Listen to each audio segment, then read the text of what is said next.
Dito naka ano na ho. Oo. Wala naman pong problema kay Pastor Jerry.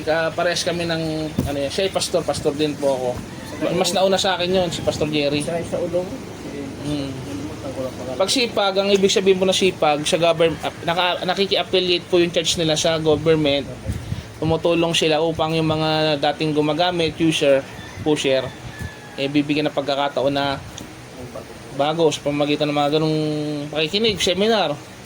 Tapos pag napatunayan na sila, bibigyan ng certificate. Na requirements din naman ng korte. Yung iba nga, rehab pa, mas malang rehab. May bayad yun, di ba? Ito naman po, kahit hindi pa tayo makulong, lahat naman ito para sa lahat ng tao to. Hindi naman to para lang, hindi naman to para sa mga ano lang, kahit sino pa tayo, hindi makikinig lang tayo ng Word of God. Sineshare ko lang po sa inyo. Ayan. Ito po yung SEC registry natin sa ano. Kaya kumbaga sa ano, hindi po tayo yung gawa-gawa lang ng legal po siya. Unang-una pulis ako. Kailangan natin ilagay sa tama yung mga ginagawa natin. No? Ito po yung logo niya. Nakita niyo po may Holy Spirit, then Bible, prayer, then worship lang. Yung yung tawag dito, chalice. Meron nga ako dito. Ito yung symbol ng ating faith. Ito yung kung maramihan, meron tayong ayan, mga cups. Nagpa-practice po tayo ng sacrament na tinatawag na Holy Communion. Ayan, marami tayong ministry, pinapakita ko lang na marami tayong meron tayo sa iba-ibang lugar, meron kong jail, sa kulungan, mga kulungan, marami pong member sa kulungan. Mga iba nakalaya na. Meron po tayo sa mga school. Wala lang akong time ginagawa ko to online. Hindi ko siya ginagawa, ito physical, ginagawa ko ngayon. Pero online, ito ginagawa ko po siya. Maraming mga member dyan. Meron dito mga kapulisan din. Mga kapulisan. Ibig sabihin po, ito, hindi naman po to kukontra sa ibang pananampalataya. Kung meron na kayo, hindi ko kayo agawin o ano. Ang gusto ko lang ay meron tayong banding dito. Kaya kung gusto nyo, mayroong parang kapatiran, samahan, parang ganun po yun. Aside sa meron tayong pinagsasaluhang faith, parang ginagawa ko dito, samahan o brotherhood na meron tayong panibago. Pero kung Catholic ka, manatili kang Catholic. Kung hindi kita inaagaw sa kasi yan ang original yan ang original po na pananampalataya talaga na Catholic faith. Pansin niyo kakaiba sinasabi ko sa ibang pastor sisiraan niya. Sisiraan yan Sasabihin ako ang daan. Oo. Kami tama. Di ba? Hindi. Kasi nauna yan Nauna yan. Ngayon, kung nagkamali man yan, mga tao din kasi yan. Ito po yung mga member natin. Ang dami.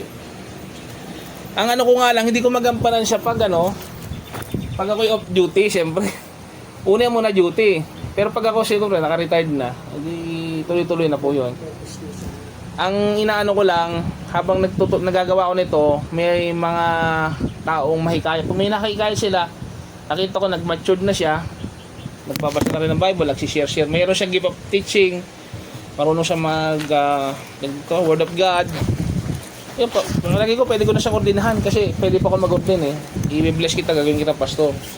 Ikaw na ngayon yung mag-i-in-charge sa lugar na ito. Ngayon ako, tag dito, i-guide na lang kita. Malawak po to. Kung gagawin natin organisado to, kaliwa kanan, ito yung office, may opisina po ito. Meron dito po yung mga kapasturan. Meron po yung mga secretary, may mga tag dito. Pag sa mga organisasyon, may mga opisina. May humahawak sa mga may nagpapasahod. Pag lumawak na po yan, pag napalawak na po natin itong samahang ito. Pero sa ngayon, simple pa lang naman, wala pang ganun. Parang nangyayari sa atin ay simpleng Bible study lang po. Pag naging organized na yan, kahit wala po ako sa lugar na yon, merong nagtutuloy ng gawain. Yan po, pinaliwanag ko lang po na ganun po yung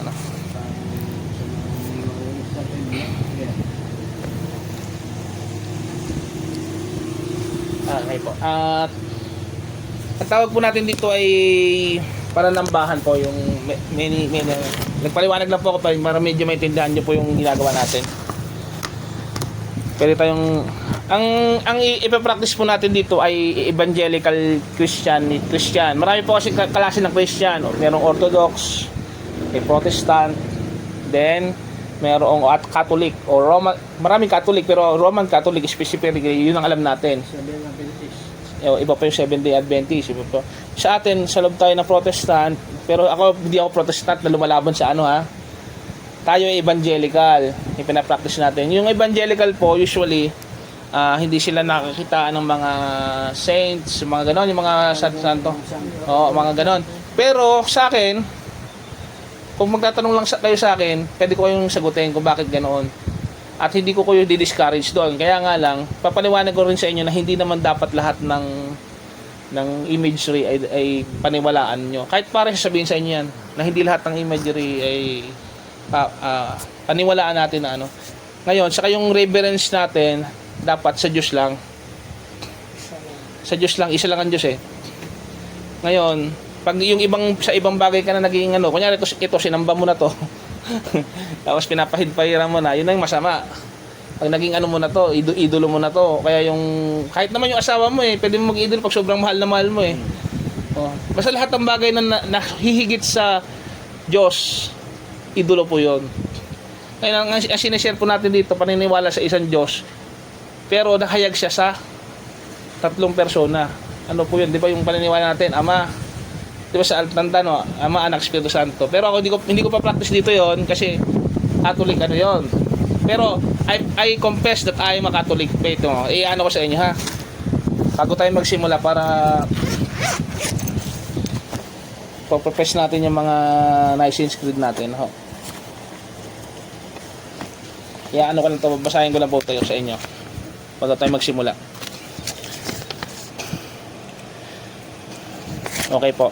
The Nicene Creed. Kung kayo pamilyar sa Nicene Creed, nauna pa ho to sa Catholic na 600 Anno Domini. Ito po yung panahon pa ng mga apostol, church pa. Kung tawag dito, church father pa. Basahin ko po sa iyo. We believe in one God, the Father Almighty, maker of heaven and earth, and all things visible and invisible. We believe in one Jesus, Lord Jesus Christ, the only begotten Son of God, begotten from the Father before all ages, God from God, light from light, true God from true God, begotten, not made, of one substance with the Father. Through Him, all things were made. Itindihin niyo po kahit English For us men and for our salvation, He came down from heaven and became man. For our sake, He was crucified under Pontius Pilate. He suffered death and was buried and rose again on the third day in accordance with the Scriptures. Yun po yung ng faith natin. Tuloy po natin. He ascended into heaven and is seated at the right hand of the Father. He will come again in glory to judge the living and the dead, and His kingdom will have no end. We believe in the Holy Spirit, the Lord, the giver of life, who proceed from the Father and the Son, who with the Father and the Son is adored and glorified, who has spoken through the prophets. We believe in one holy Catholic and Apostolic Church. I confess one baptism for forgiveness of sins and look forward to the resurrection of the dead and life of the world to come. Amen. Narinig niyo po yung Catholic, Apostolic Church. Ibig sabihin, hindi po ako iba sa kanila. Pinagpapatuloy ko lang po yung legacy ng Panginoong Jesucristo. Catholic which mean Latin, from the Latin word Catholic which mean universal, pangkalahatan. Kahit saan ka magpunta sa mundo, mayroong Kristiyano. At ang dala ng tunay na Kristiyano, yung aral ng mga apostol na hindi nagbabago. Yun po yun. Kaya kung tutusin, hindi po ako iba kasi Catholic din po ako. Ngayon, naiba lang po ng manifestation. Yun lang paliwanag ko po sa inyo para hindi nyo po maisip na iba ako sa inyo Kung tutusin, mas alam ko po yung mga doctrine ng kapareha kasi nag-aaral ako ng theology. Nag-aaral po ako ng sacred theology, ng mga dogma nila. But the Lord's Prayer. Our Father which art in heaven, hallowed be thy name. Thy kingdom come. Thy will be done on earth as it is in heaven. Give us this day our daily bread, and forgive us our debts, as we forgive our debtors. And lead us not into temptation, but deliver us from evil. For thine is kingdom, and power, and glory forever. Amen. Ito po yung tinurong panalangin ng ating Panginoong Jesucristo. Ngayon po, sa 1 John 1:8 or 9, sinasabi po natin na walang matuwid, wala kahit isa. Hindi tayo dito nagpapakamatuwid, banal ako, ganun po. Hindi po ganyan.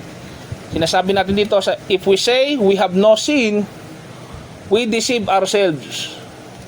And the truth is not in us. Pag sinabi mo hindi mo na kailangan tong gospel, sinungaling ka at niloloko mo lang iyong sarili. Kasi namatay ang Panginoong Jesucristo dahil sa ating mga kasalanan. Hindi na sana namatay kasi hindi na sana naging tao siya kung wala na tayong kasalanan. He is faithful and just to forgive us in our sins, to cleanse us from all unrighteousness. Sa katwiran, siya po ang pinadalang tagapagligtas. Siya po ang Mesiya. Si Jesucristo ang magsasalba sa atin sa ating karumihan at kasalanan. Pag hindi mo inamin sa iyong sarili, nagkasala tayo araw-araw at nagkakamali tayo araw-araw, sinungaling daw po tayo at wala sa atin yung katotohanan. May sabihin po, bilang isang tunay na nakakaintindi po ng katotohanan, naintindihan mo na kailangan mo ng ebanghelyo. Ano po ba ang ebanghelyo? Si Kristo ay namatay, nilibing at muling nabuhay. Kaya kailangan natin yung salvation na yon upang makalakad tayo kasama ng Panginoon para halimbawa kung tayo ay lahat naman tayo mawawala sa mundo ay makakapiling natin siya kasi nilinis na yung mga kasalanan natin. Tayo po ay manalangin muna patungkol sa yung tinatag na paghingi ng tawad sa Panginoon. Dakilang Diyos, aming Ama, kami po ay nananalangin sa inyo bilang inyong mga tupa. Kami po ay inaamin namin na kami nawala. Kami po ay nagkasala. Hindi po namin naiiwasan yung mga masasamang salita, masasamang isipan laban sa aming kapwa. Totoo po, Ama, na lumayo kami sa inyo. May mga panahon na hindi kami naging tapat sa inyo. Idinadalangin namin, Ama, sa inyo ang kapatawaran sa aming mga nagagawang pagkasala. Panginoong Hesus, naniniwala kami na ikaw ang tagapagligtas at Panginoon. At hinihiling po namin sa inyo na katagpuin nyo kami at bigyan nyo kami ng pag-asa na makilala ka namin bilang Panginoon at aming tagapagligtas. Nagsisisi po kami sa aming mga ginawang pagkakamali at tinatanggap ka namin bilang Panginoon at tagapagligtas. Ito po ang aming panalangin sa pangalan ni Jesus. Amen. Yung panalangin pong yan, kung tinanggap nyo po yan, ay kung naniniwala kayo sa Ebanghelyo, yung kayang kamatayan, paglilibing at muling pagkabuhay, andyan lang naman ako nakatira o anytime makita nyo ako dyan. At kung libre naman, na may panahon ako, sir, nais ko na pong magpabautismo. Ang bautismo tinatawag ay yung ililibing ka. Ilulubog ka sa tubig at muli kang babangon. Yung sinasabi nating binyag, kung paniniwala nyo ano yun, tama rin sa akin yun. Okay din sa akin yun. Hindi tayo against doon. Pero kasi ito, by faith, by kung anong nangyayari ngayon, kung yun ang paniniwala mo na kailangan mong gawin, gusto kong bilang ministro, bilang pastor, ay pwede po akong maggawa ng bautismo. Kaya kailangan po may sapat na tubig upang ilubog kayo. At bibigyan ko po kayo ng kakulang papeles na sasabihin ko, ikaw ay ganap ng Kristiyano. Sa katuwiran na ito, binaptismohan ka ngayon. Yan yung ating asangalan ng Ama, Anak, Espiritu Santo. Sabi ng Matthew 28, humayo kayo, gawin yung bautismohan nyo ang lahat ng tao. Ituro nyo sa kanilang katotohanan at narito ako kasama nyo hanggang sa katapusan ng daigdig. Ibig sabihin po, ginagawa po talaga yon ng mga Kristiyano hanggang sa panahon ngayon na babautismohan po yung mga tumanggap kay Kristo. Yun po, thank you po sa pakikinig po. Yung mga nagbabautismo po, no? Pero dapat po yun ang gumagampan po yung tatay ay mga dapat may hustong gulang na at nalalaman, yung sinasabi kong pananampalataya ay naiintindihan at parang yung may conviction ng banal na espiritu na kailangan ko itong gawin, na kailangan ko sumunod sa Panginoon. Natatanda niyo ang Panginoong Hesus, siya ang Kristo, no? Binautismo siya ni Juan Bautista. Lumapit siya, sabi ng Juan Bautista, ito ang kordero ng Diyos na nag-aalis ng kasalanan ng sanglibutan. Yung lumapit sa ano, hindi po karapat dapat mag-alis ng ano. Ah, sabi ng Panginoon, hayaan natin mangyari ang katuwiran ng ano. Panginoong Jesucristo na yon nag-submit dahil gusto niya mangyari yung kalooban ng Ama. Ibig sabihin, bilang tanda po kasi yun ng pagpapasakop sa kaharian ng Diyos. Pag nalaman mo at naintindihan, kailangan mo nang gawin at kailangan mo nang sundin. Kunyari, nakarinig ka ng aral, yung turo na ibigin ng kaaway, yung tumulong o kaya ano, bibigyan ka ng Diyos ng ano na sundin yon. Kaya pag hindi mo sinunod yon, kasalanan yon. Tinatag na sin omission, commission. Na kailangan gawin mo yung mga bagay na nalalaman mong tamang gawin. Ngayon, pag ginawa mo naman, napakasaya mo ngayon at talagang may bibigyan ka ng Diyos ng kaligayahan sa puso mo. Opo, pag sinunod natin yung aral ng Diyos. Ngayon naman po ay sisimula tayo sa ating gawain na teka po, ito po yung so nga lang medyo ano tong laptop ko, Erika.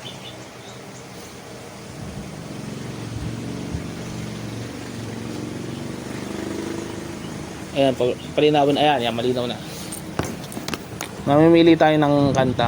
Pero kung hindi nyo pa po alam, siyempre alam naman natin yung mga kanta, yung mga pangkatoliko na kanta, no? Yung mga papuri sa Diyos, yung mga ano. Dito, iano ko naman sa inyo, yung mga medyo, hindi man ganun ka bagong kanta, pero kinakanta ng mga evangelical Christian. Pero medyo, gusto nyo sabayan ako, pwede nyo akong sabayan. Pwede nyo rin po kung alam nyo yung kanta. O, pwede makinig lang po muna, ano po.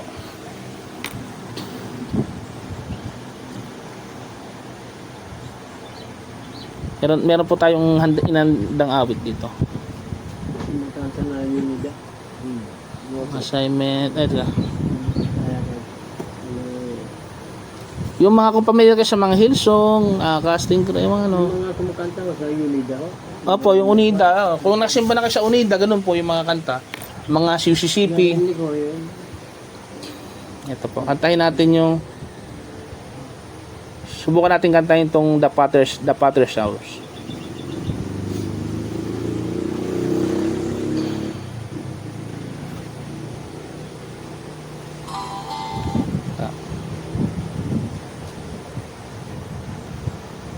Dali po.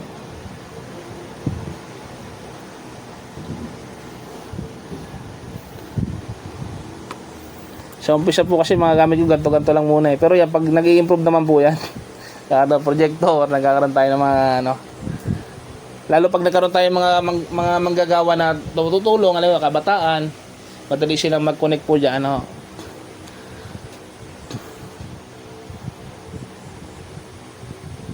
Makinig lang po tayo, taga. Tayo muna may pray. Dakilang Diyos, kami po yung magpapasimula ng gawain ngayong umagang ito, hapong ito. Kami po yung samahan nyo. Sabi nyo po sa inyong salita, 1, 2, 3 nagkakatipon. Sa itong harapan namin, ay kayo kasama namin. Samahan nyo po kami, Panginoong Jesucristo, sa pag-awit namin sa Ama ng papuri at pagsamba. Ito po ang alay naming awitin sa inyo. Amen. Makinig lang po kayo kung kaya nyo kantahin. Pwede rin po kantahin. Ano po? May lyrics naman ho. Ayan.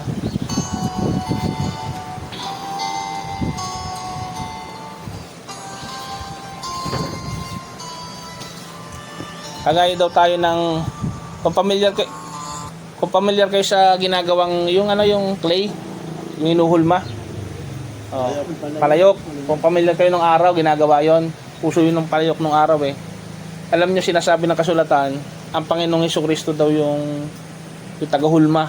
At siya, kung ano mang gustuhin niya, gawin kang plato, gawin kang pinggan, gawin kang kung ano, wala tayong masusumbat sa kanya kasi siya yung tagapaggawa. Tayo nilikha niya lang dahil sa kanya kagustuhan. Ngayon, kung anong ginawa niya sa atin, na kung naging ganito tayo, pasalamatan natin siya dahil siya ang may likha sa atin. Tahan po natin siya ng dapat sound.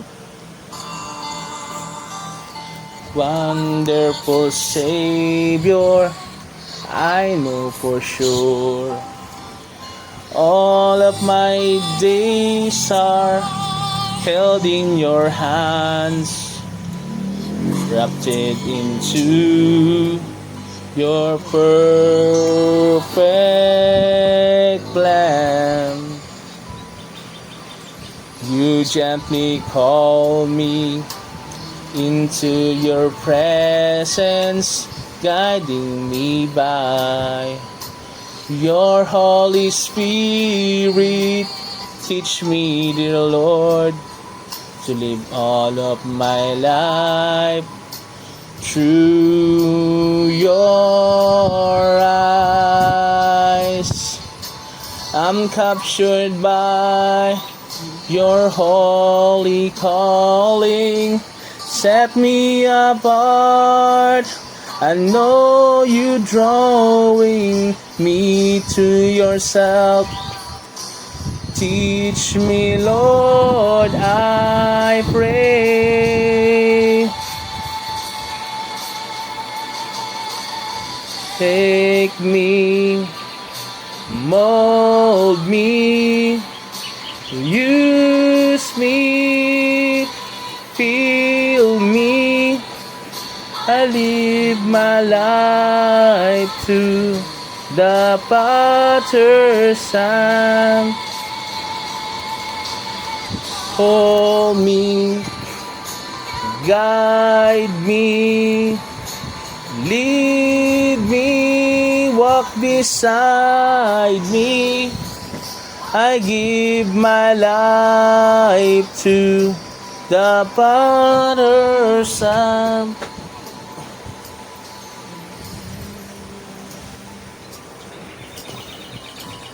He called me into your presence, guiding me by your Holy Spirit. Teach me, dear Lord, to live all of my life through your eyes. I'm captured by your holy calling. Set me apart, and know you draw me to yourself. Teach me, Lord, I pray. Take me, hold me, use me, fill me. I give my life to the potter's hand. Ang potter's hand po yung ating Panginoon. Take me, guide me, lead me, walk beside me. I give my life to the potter's hand. Yan po yung ano. Tayo do'y putik lamang at hinulma lang.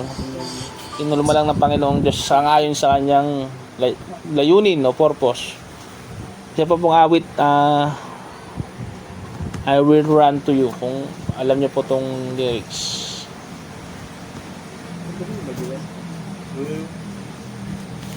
Yan po. I will run to you. Yan, makinig lang po tayo kung di natin kabisado. Wala problema po. Your eyes is on the sparrow, and your hand it comforts me. From the ends of the earth, from the end of my heart, let your mercy and strength be seen. Call me to your purpose, as angels understand. For your glory, may you draw all men, how shall love and grace demand. And I will run to you, to your words of truth, not by might, not by power, but by the Spirit of God. Yes, I will run the race till I see your face. Oh, let me live in the glory of your grace. You call me to your purpose, as angels understand.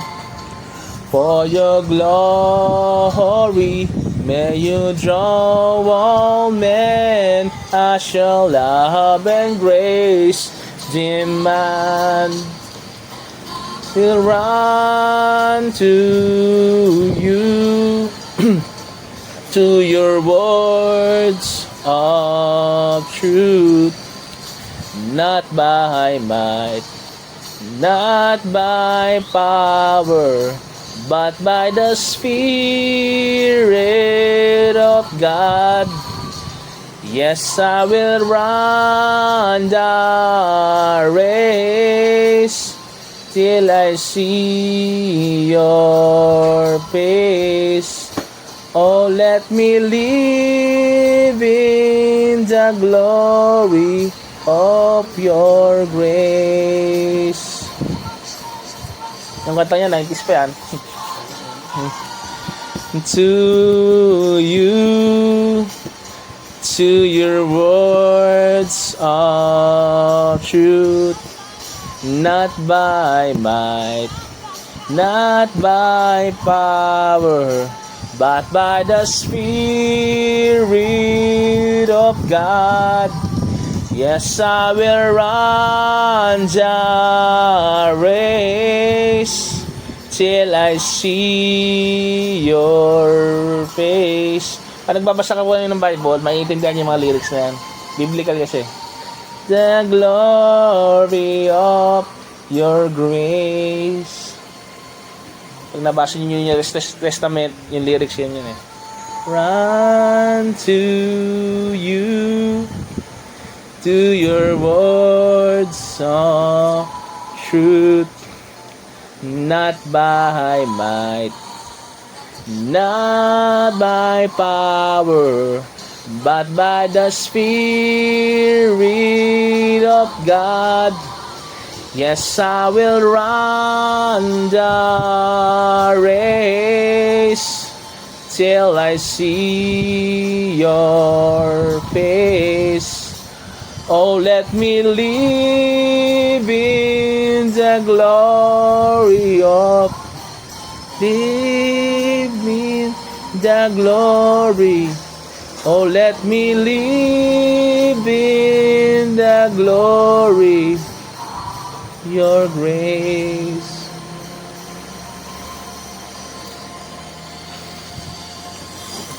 Tayo po ay magsimula na tayo sa Actually maraming awit yan, pero siyempre gawa ng time, di ba po?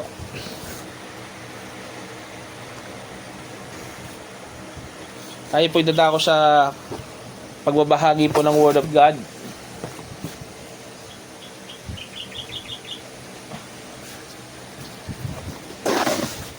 Ating pong basahin sa banal na kasulatan ang Joshua chapter 1 verse 9. Kung may mga Bible po tayo, hindi po natin dalhin or uso ngayon cellphone, di ba po? Pero ngayon, babalik natin yung paghawak po ng libro, may banal na kasulatan.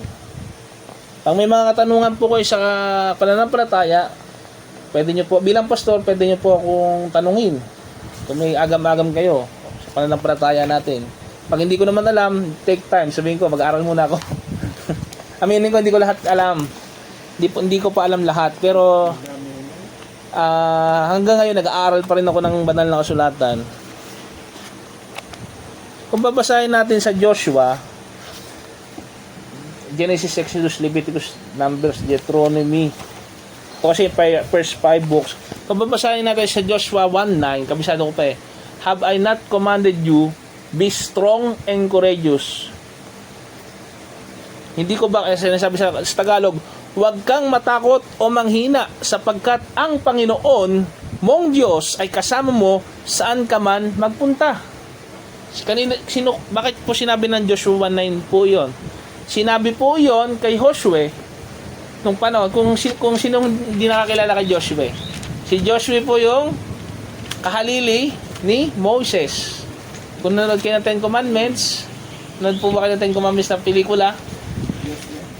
Yung hindi po si Moses po hindi nakarating.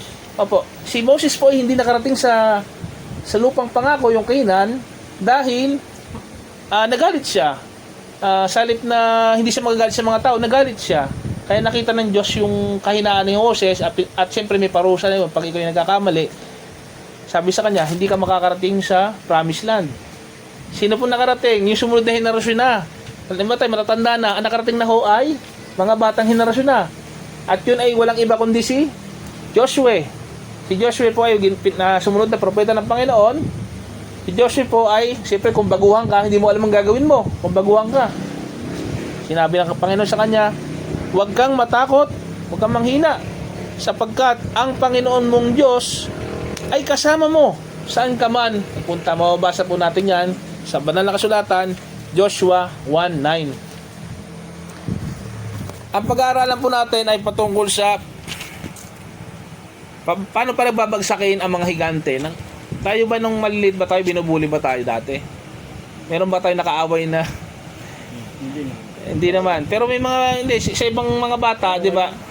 May mga talagang, pag napumasok sila sa eskwela, may mga pasaway na bata, di naman sila inaaway, nangaaway sa kanila. Yung inaano yung tenga nila, kaya parang sinusubok ko yung kanilang pag hindi ka matapang, syempre, papabayaan mo na lang. Pero ang gagawin naman ng bully, patulit naman siyang kukutusan ka kung anong gagawin sa'yo, panghihingi ng piso, o anong gagawin ng malaki isisiya sa inyo eh. Ngayon, ang lesson natin dito, paano pababagsakin to, yung tinatawag na higante. Ano ba ito? Ano mong sinasabi? Sa Biblia ba may nababasa bang higante? Atin lang to ha. Ang buhay po ng tao nung araw, hindi lang po 100 taon.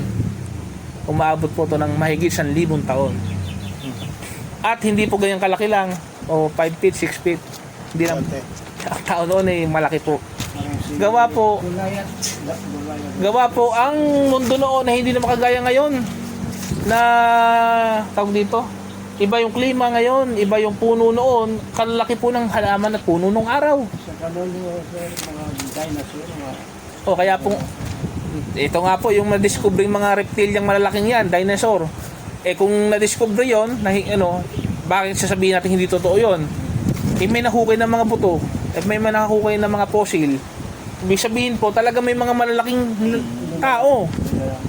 O isa pa, hindi man to chismis, yung sa Himalayan, yung mga tatag na salt o pag-isipan mo yung mga bato-bato doon, hugis, parang hindi mo laman loob ng tao yung na nagiging parang lang, matigas lang.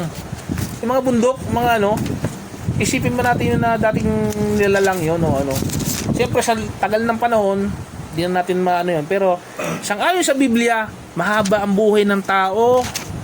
At hindi lang kasing laki ng basketball player, malaki pa po doon. Bakit? Nakarecord po sa banal na kasulatan.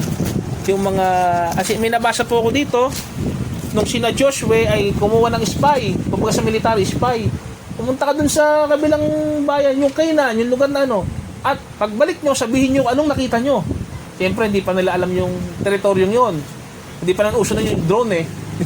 Hindi pa uso camera, hindi pa uso drone. Ang usong panahon ay tao talaga, pumunta ka doon, sabihin mo sa akin kung anong nakita mo. Pagbalik ng mga taong yon na tik-tik o spy, sabi, para lang kami timpakulong daw. Sa laki.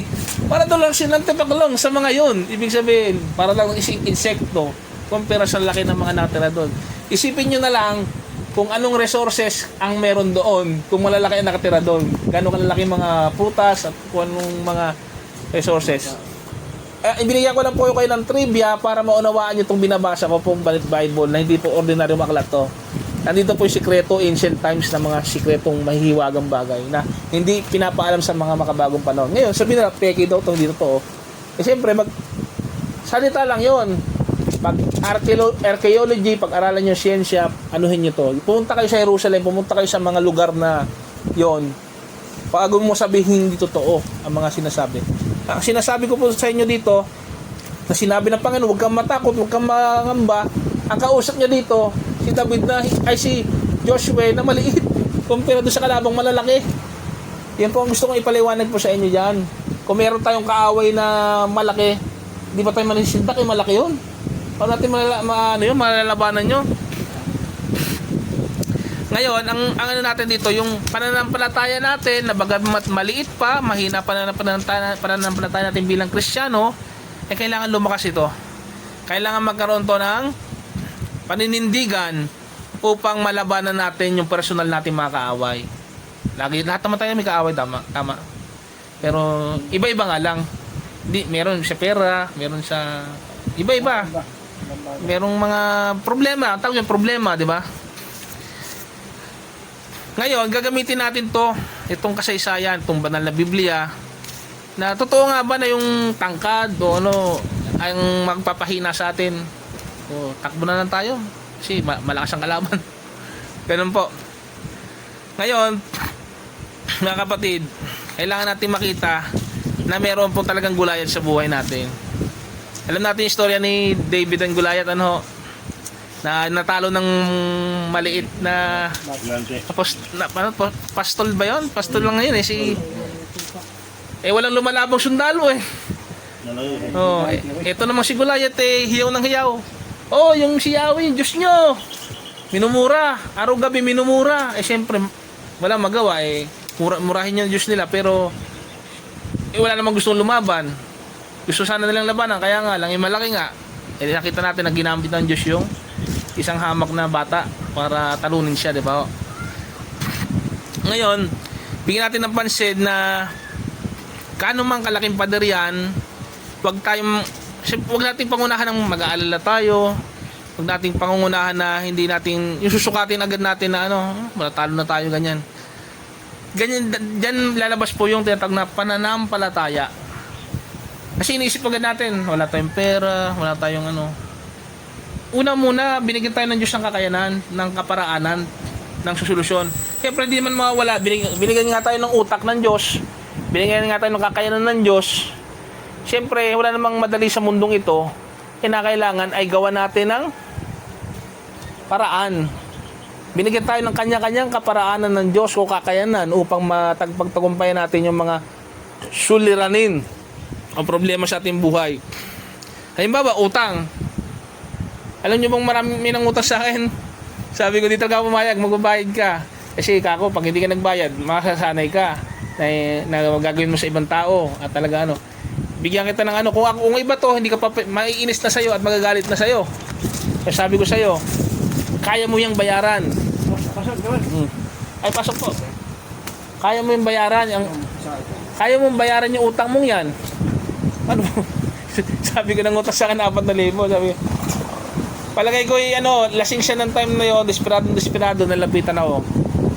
Pero ang nakakalungkot lang, yung taong yun, pagkatapos matulungan, na siya, parang hindi na siya magpakita ba, na Sabi ko, ganyan talaga, may mga tao talagang, pag may kailangan lang, kaya talagang nalapit. Pero dapat hindi po ganoon ang tao. Dapat matuto tayong pagbigay, yung maging makisama, matutong tumanaw ng respeto. Yung mga katangiang maganda, yung ayaw mong gawin sa'yo, huwag mong gawin sa kapwa mo. Alam mo pa na nakakainis hindi mo nang ipagpatuloy yung ganung gawain. Ngayon, yung mga problema natin, una, utang, diba, may mga ganun, may sakit. Kanina nga lang, may lumapit sa akin.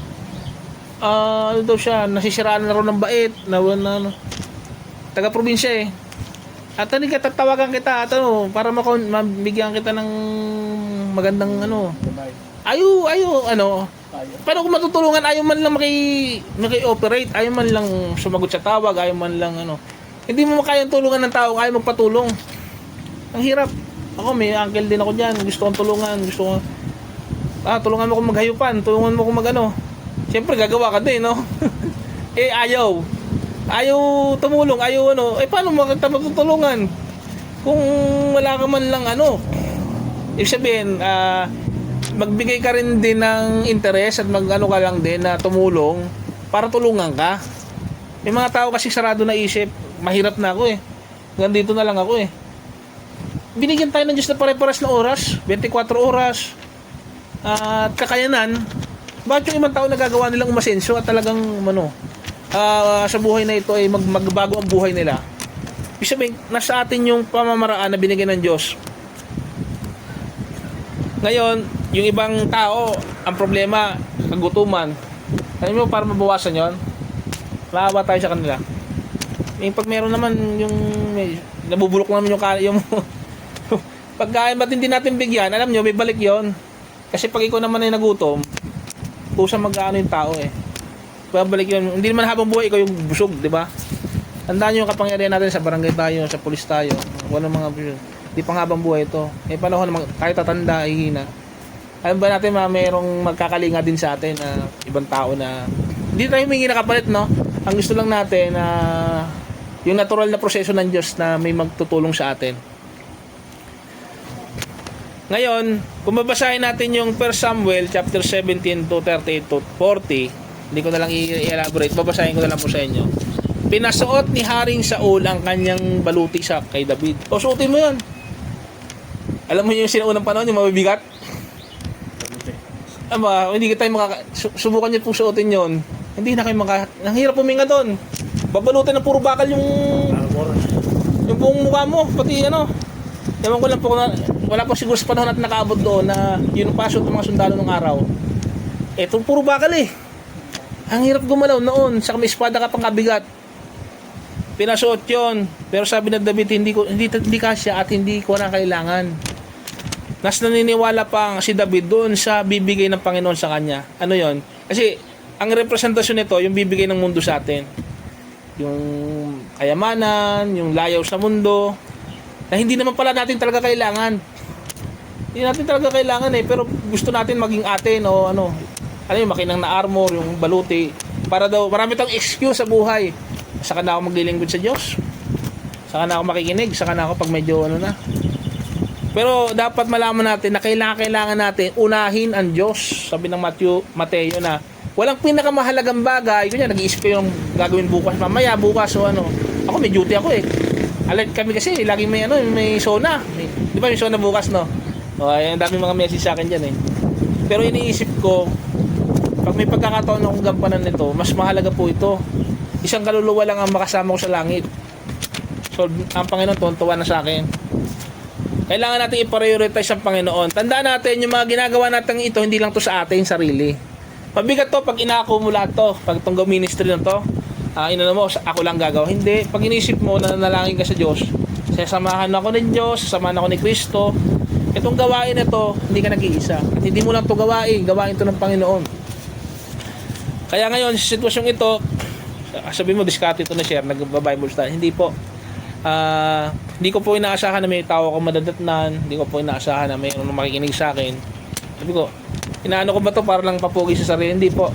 Ang ginagawa ko po ito dahil merong binigay sa akin, sumusunod po ako sa misyon ng Panginoon na pinagagawa sa akin na ipahayag ang ebanghelyo kahit sinong tao pa ito. Ngayon, ano bang mga higante ng buhay natin na hindi natin nalalaman na higante pala? Pag nalaman kasi natin higante, napakalaking utang o napakalaking problema, magpapanik na agad. Lalo yung mga babae, no? Daming natin bayarin, daming bisa pag-asawa mo, no? Daming mga ginagatungan ka pa ng, yung hindi mo pa nagagawa yung mga dapat mong gawin. Pero alam nyo, binigay sa atin ng babae, binigay sa atin yung mga sabi ng Panginoon, bilang katulong, bilang helpmate, bilang katulong daw po ang babae. Huwag nating isipin sila ay, ang isipin natin, nagpapaalala lang sila na dapat mong gawin yung mga bagay. Pero huwag ka ma-over, maririnde. Baka masaktan mo, di ba? Kailangan unawain mong babae siya bilang lalaki tayo. Kailangan po marunong tayo magdala ng kanya-kanya nating problema. Lahat naman may problema, tama po ba ako? Kahit tumanda na tayo sa mundo, may problema pa rin. Hindi natapos mo, no? Kung bata tayo, may problema. Hanggang tumanda na lang, may problema. Pag nagpahinga na lang, wala na problema. Yun nga po. Kaya nga po may Panginoong Jesus na nangako sa atin na siya ang kapahingahan. Magaang ang kanyang pamatok, sabi niya sa Mateo. Sumunod kayo sa akin, magpapahinga tayo. Magaang ang aking pamatok. Ano yung pamatok? Yung sa kalabaw? Yung nilalagay dito na, ibig sabihin, kailangan talagang sumunod ka sa Panginoon. Meron ding obligasyon, pero parang magaang na. Parang magaang na po pagsunod sa... Kasi mahal mo ang Panginoon at gusto mo yung ginagawa mong pagsunod. Pag sumunod ka sa Panginoon, alam niyo po ang hindi natin naasahan, meron. Yung tinatawag na paraiso. Yung sinabi niya sa magnanakaw, swerte na magnanakaw. Yung katabi niya sa krus. Yung isa inilait siya eh. Yung isa, Barabas. di ba, si Barabas pinalaya nung una, di ba? Yung naging kasama niyang dalawa, magnanakaw. Nilait na isa. Kung talagang anak ka ng Diyos, palayain mo kami dito, kasama ka, lumaya tayo. Sabi na isa, wala ka na bang hiya? At sabi, karapat dapat tayo mamatay kasi may kasalanan tayo, kaya dapat yung ginagawa sa akin. Pero itong taong to, walang kasalanan. Diba? Sabi, kung totoo man siya sa'yo, alalahanin mo ako sa iyong kaharian. Sabi ng Panginoon. Ngayon din, kakasamahan kita sa paraiso. Napakaswerte. Paano siya napakaswerte? On the spot, alam niya na magkakaroon siya ng buhay na walang hanggan. Ang buhay na walang hanggan, hindi lang 100 taon, hindi lang 200 taon, kundi wala ng kamatayan. At alam niyo yung walang kamatayan na yun, wala ng hirap, wala ng luha, wala ng pagtanda, wala ng pag-aasawa, wala na rin eh. Wala na rin pag-aasawa doon. Magpaparami pa ba doon? Hindi na, wala nang ganung feeling na kasamaan, wala nang sexual na pangangailangan, wala na po yung tatanggalin na ho yung ganung ngayon lang naman meron yun eh, ngayon lang, dahil may purpose po yun upang malaman ng Panginoon kung sino talaga yung magiging tapat sa Kanya, yung karapat dapat. Kasi kung ngayon pa lang hindi niya na masasala yung sa Kanya, pagdating doon, makakasama yun, hindi masamang tao, di ba? Kaya sinasala.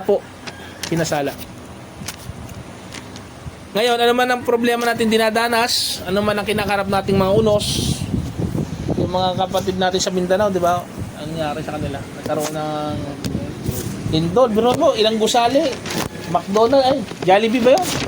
Jollibee, buti pa yung INC, nakatayo pa rin kasi tibay ng mga kontraktor nun eh. Tapos yung mga iba doon, isang iglap lang, ilang story building, guho. O kung naiisip ko lang yun, Lord, thank you, may bahay pa ako. Lord, thank you, nandito ako sa lugar na Pero ito siyempre, naaawa din sa iba. Ang purpose nun, para ma-realize natin na ang Diyos, kayang-kaya niyang gawin yung wasakin din ng lahat kung gugustuhin niya. Na huwag tayong manangan sa material na bagay. Yung buhay, kaya niyang kunin din sa atin. Kasi, wala siyang kasalanan doon. Siya may-ari nun eh. Kung kunin niya man ang buhay natin.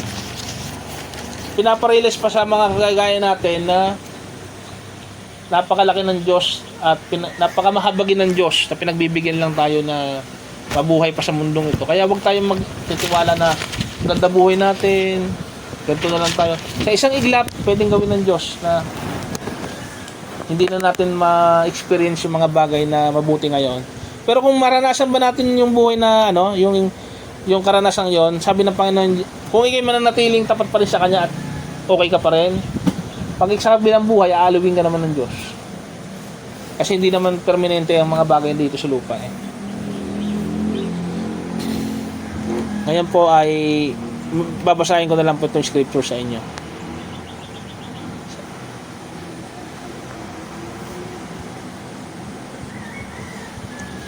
Babasahin ko lang po sa scripture sa inyo yung 2 Corinthians chapter Corinto. Ang sulat ni Pablo, ni San Pablo sa mga taga-Corinto.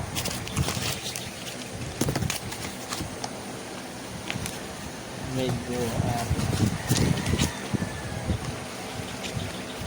Efeso. Marami kasing aklat ng Biblia, no? Yung Filipos.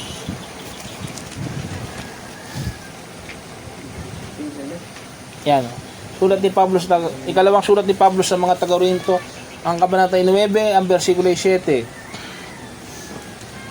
Sabi dito, ang bawat isa ay dapat magbigay ayon sa kanyang pasya, maluwag sa loob at hindi napipilitan lamang, sapagkat iniibig ng Diyos ang magbibigay ng may kagalakan. So ngayon po, ay binabasa ko lang po ito ngayon sa inyo.